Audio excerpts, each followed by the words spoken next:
So essentially, that transfer of trauma is from one generation to the other.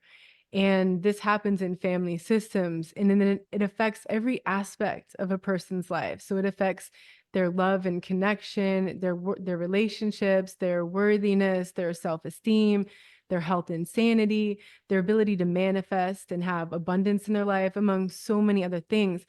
And so what happens is from one generation to another, that inheritance of pain gets passed down and suffering. Everything that we don't heal and resolve inside ourselves, we pass on to the next generation. That can be physical, emotional, mental, social, financial, spiritual.